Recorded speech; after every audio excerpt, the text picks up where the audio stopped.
And welcome back to Politically Unfiltered with Arno Betts. Good morning, good afternoon, good evening to you. Well, we got a bunch of headlines going today, and each thing that I have picked out, I've made some notes, as you can see. And there was headlines that caught my interest this morning, and each one of them if I can read them as I go along, I'll give you my opinion on each situation. And the first one is Trump hikes Canadian auto parts and steel tariffs to 50% starting January 1st, 2027, after talks with Canada collapse. And again, I talked about this, I believe, in yesterday's video, and my whole understanding of this is I've got to defend each country. I got to, okay? No country is going to agree to anything that, any deal that would make things hard for the people of their country. And to me, I guess this is what it looks like with both America and Canada trying to negotiate and get this deal where both can get what they want. And what both countries are asking, there's no sense to go all through it. America wants certain things in this deal, and Canada wants certain things in this deal. And what Canada wants is not what America wants, and what America wants is not what Canada wants. That's where we're at. And for whatever the reasons are, if you stand back and look at the bigger picture, in my opinion, okay, Canada exports a lot of their products, and that's what they depend on for just about everything. 70% of what the country produces is exported to other countries. And we're one of those other countries. And we buy a lot from Canada. And it's not so much that we need anything that Canada is selling us. It's more of trade than it is, well, we couldn't produce it ourselves, so we're depending on Canada. Canada does have some things that we need, but, all right, for example, a big thing is electricity. We have electricity that comes from Canada into America, okay? And we need it. There's no question about it. But if you stop and think about why we need it, it's because right now, for example, here in Maine used to have a nuclear power plant. And if they hadn't have shut that down, which they shouldn't have done, it was the most stupidest thing. They shut it down because of a movie that was made with Jane Fonda in it. They put this big old scare into everybody, Hollywood using their power, convincing us all that nuclear power was so bad, and it really isn't. It's not that bad. It's not. And it's way cheaper, and it produces an awful lot. Well, in my mind, I'm not an expert on this at all, but if America wanted to get away from buying electricity from Canada the way that we currently do now, we're doing it now. The only reason it's not because we couldn't produce it for ourselves, it's that there are regulations in place that won't let us. I say, get rid of those regulations, open up Maine Yankee again, get it going, and we'll have all the electricity the Northeast needs. And if Maine is allowed to open their nuclear power plant again, any other nuclear power plants that may have been in the country, they can reopen and they can start producing. And guess what? You don't need Canada's electricity anymore. Because right now, are we better off as a country trying to do business with a country that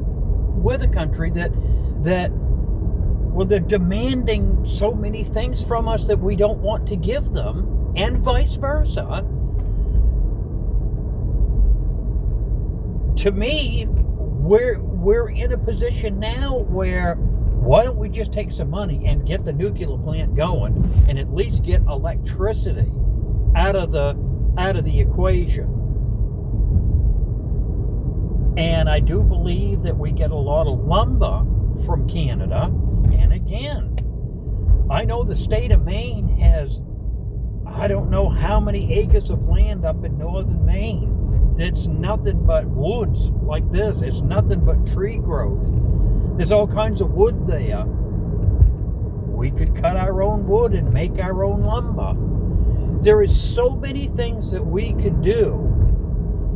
Canada doesn't have these options, from what I'm understanding. They can do stuff and produce for themselves, yes, but they depend on the resources that they have to be sold. Yes, they can live on their own resources, but they got to have money to do other stuff too. And without the export, they don't have that money. They can't do it. And the point that I'm getting at is America right now is in a position where we kind of need Canada that much. On a scale of this right here, we need them that much. And all we got to do is spend some money, get rid of some of them stupid old regulations that was put in back in the 70s,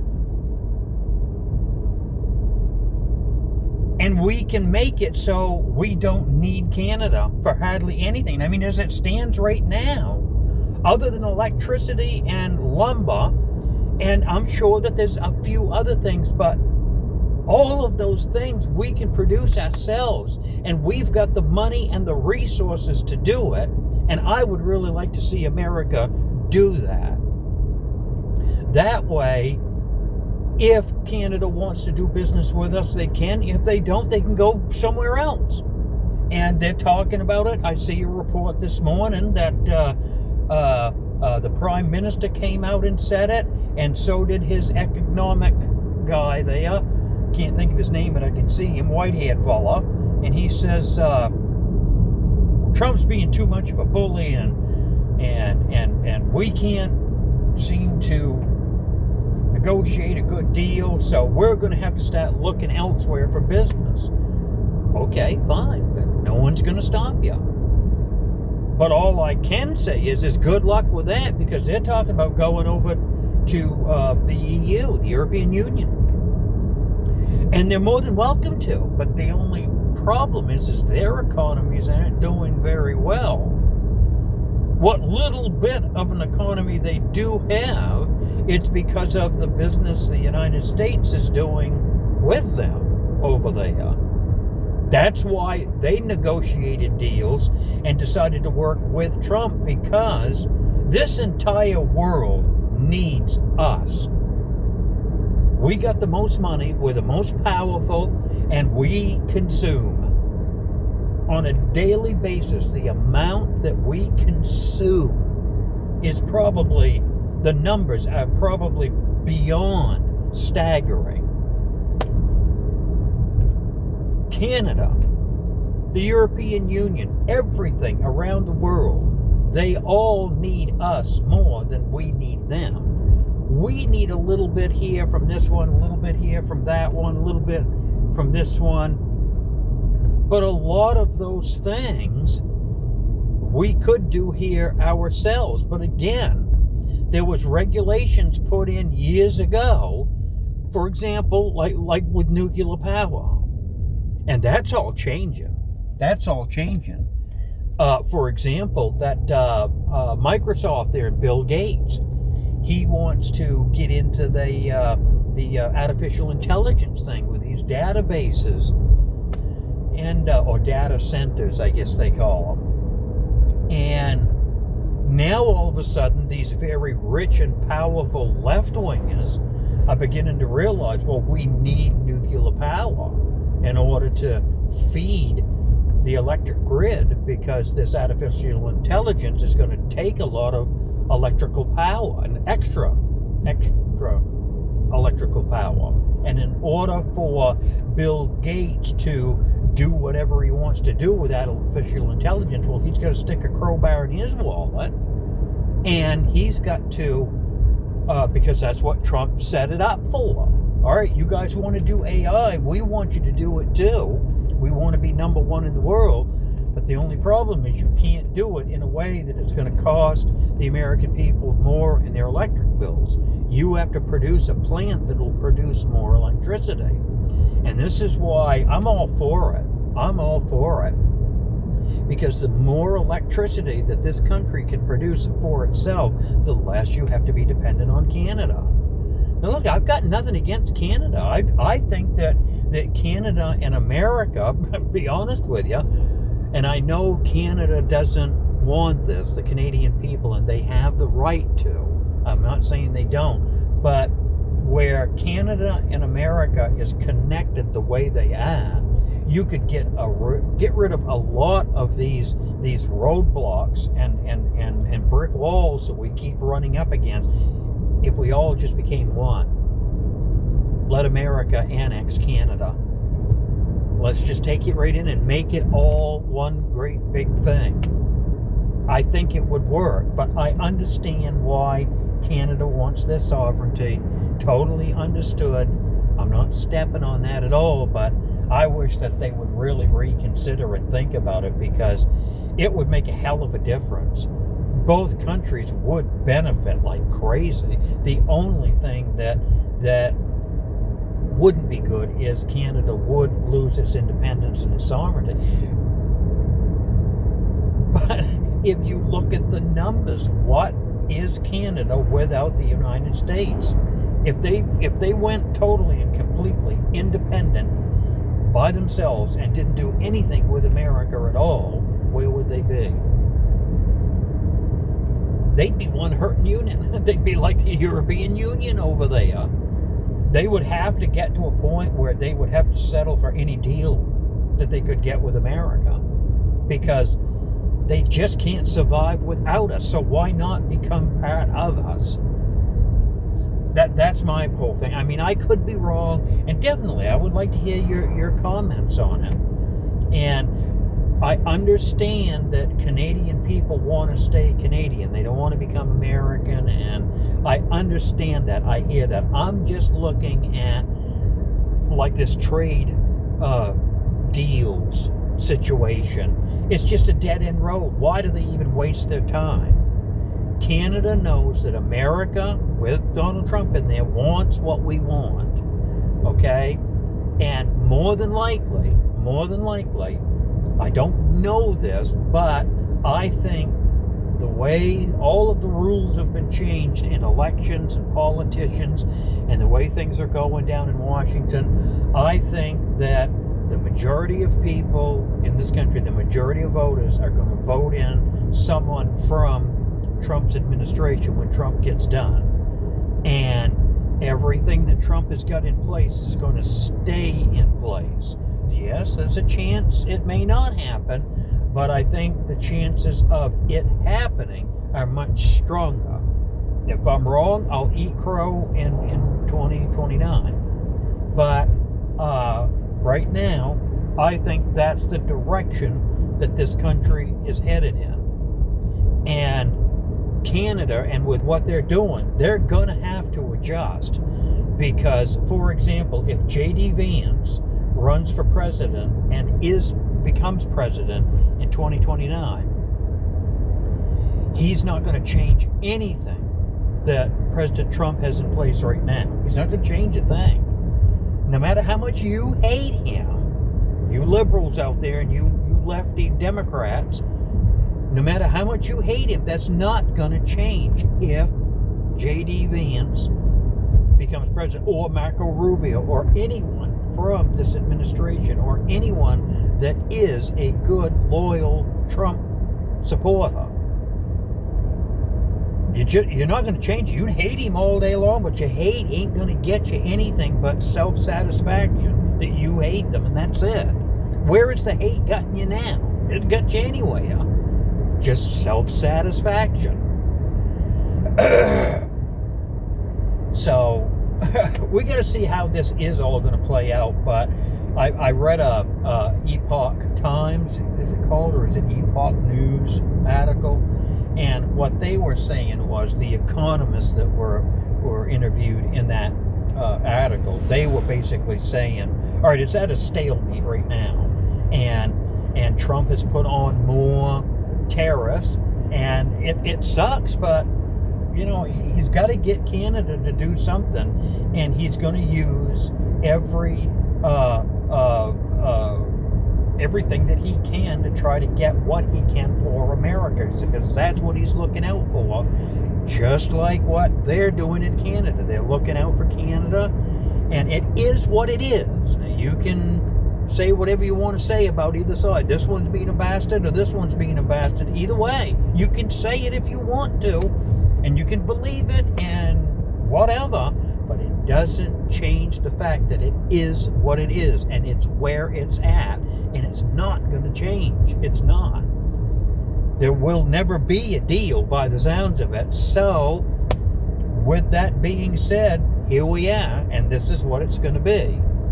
It will bring Canada back to the table, and hopefully they will comply with what President Trump wants.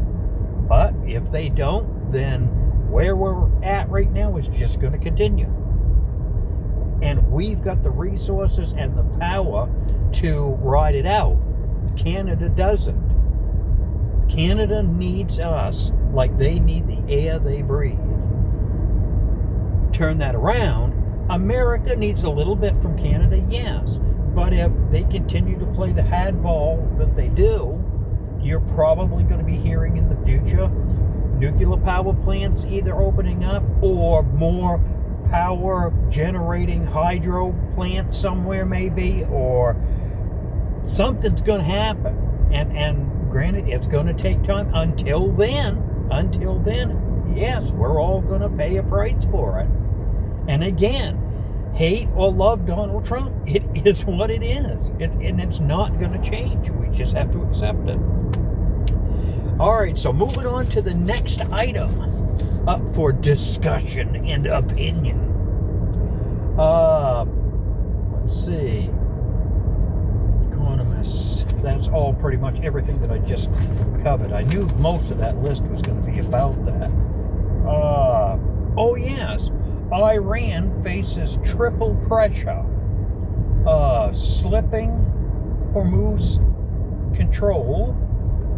Collapsing economy under the current blockade and the sanctions, and rising internal unrest. Yes, I read about that. And it sounds to me, and like I said, if all of these reports are true, I mean, it's so hard to get the truth. It is. But going on, if this is all true, what I read and saw this morning, Iran is really starting to buckle now. They're really starting to buckle. The sanctions that's been put on them, we've destroyed just about everything that they've got. One of the articles said that their inflation overall is up 66% on food alone. Food. When people go in there to buy whatever they buy in the store, it's up 128%. 128%. Woo! I don't know how long their economy can take that. Well, now think about it. If you lived in Iran, right, and you've got these people in power of your country, and because they want to get into a pissing contest with Donald Trump, you're now going to a grocery store and you're paying 128% inflation on everything that you're buying when you got to eat. You know, it's one thing to have to pay an awful lot of money for something that you just casually use in your life once in a while or whatever. But when it's something that you have to have every day, yeah, you're going to have, what did they call it? Internal, what was that term? It was internal pressure. I think that's what it was. I can't see it now, but it's internal pressure. The people of Iran are saying, you son of a bitch, you bastards, we're getting tired of you. Come to a deal. And then there was another article that was saying that I guess it's the leader of Iran or one of the leaders. I don't know what's going on in there. No one knows. But they're basically saying they want to make a deal with Trump. They want to make a deal. They just, the pressure is just getting too much. There's no money. And now Bassett there, or Bassett, or whatever his name is, came out yesterday, and they're just going to put more economic pressure on them. I don't know how they're going to keep going. I don't know, but if they want to, it's their choice. It's their choice. And I know what their end game goal is. They want to hang on until the midterms. And they know that if they can just throw a monkey wrench into the midterm elections and screw things up so Trump loses the House and the Senate, or at least one of them, that's their goal. That's what they want to do. And they know by doing this, and when Trump does the tariff things and the sanctions and all this other stuff, it's eventually going to cost more here at home, pissing off the voters. But this is where I have a question. I'm aware of what's going on around the world, and I'm not saying I'm an expert or nothing, but I understand what Trump is trying to do. And when I go to the gas pump this morning and I pay $4.10 for a gallon of gas, no, I'm not going to like it. But you know what? I'm doing it. And I'm still eating and staying warm or cool at my house, whatever. I'm doing it. And I still got a little bit of money in the bank, and I'm still doing okay. Now, I know there's a lot of people that are worse off than I am.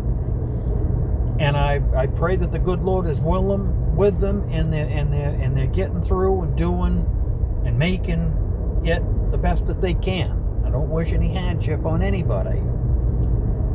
But I know right now I'm not a rich person at all. I'm not. I'm just someone that goes to work every week, just like you probably, that's watching this video. And I got bills I got to pay, and there's only so much that I can save. Sometimes I can't even save. I have to take my whole check to paycheck to pay for what I need to get me through the month or the week or whatever point that I'm at. And I do wish that things were better, but they're not. And they're not going to get any better. And to think that they are, it's probably crazy. But at least I know that Donald Trump is trying to do things so that there will be a day when things are better, when I can go to work and my paycheck isn't taking everything. I mean, my everything is taking my paycheck. I mean, hopefully there will be a day. But I tell you, I'll be 61 this December. And I've been working since I was about 19 years old. I've had a steady job since 19 years old. And I have never seen it any different. I have always worked what I've worked, and I've always made what I've made. And I've learned how to budget. And yes, there's been a few times that I miscalculated and wound up behind the 8 ball, so I had to do some catching up. And you learn from them mistakes, and you learn not to get yourself in that position. And you see when the sun is shining, make your money, make that your main focus, and get just as far ahead as you can. Because something down the line is going to happen that all of that getting ahead you did, you're going to go backwards. And there's not a damn thing that you can do about it. And from what I can see here, with everything that's going on in the world today, it's no different now than it was 25 years ago. It's no different. The scenarios are different. 25 years ago, it may have been Germany mad at this country over here, or Russia's mad at this country over there, or something. That's constant chest bumping going on. And every time it happens, it's always economics that hits the hardest. Every time. It would be good if we could just figure out how to get this world to spin in a way so that everybody, has a good day. But it just don't work. It just don't work. All we can do is hope. That's one thing that old Barack Obama said. And his actual words did have meaning, There's always that hope. You hope that something's going to turn out good.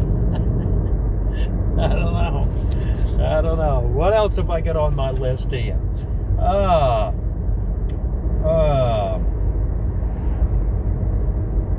Okay, that's still about the blockade. Okay. Well, that's pretty much everything that I had on my list, I guess. I went through the whole thing, and I'm sorry if I dragged this out too long. My goodness, I see I'm at 27 minutes. Every day my videos keep getting longer. I can't help it.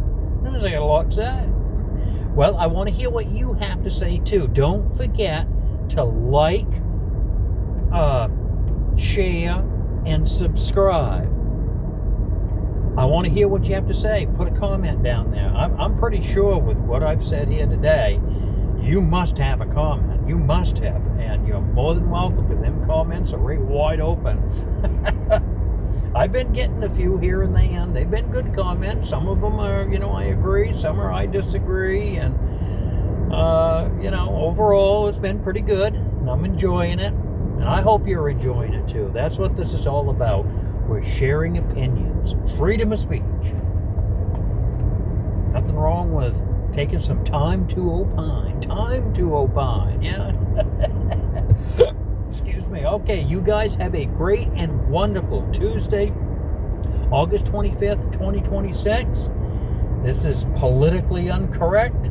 Arno Betts is your host here, and I hope you have a good day, and we'll catch you in the next video. Take care. We be gone.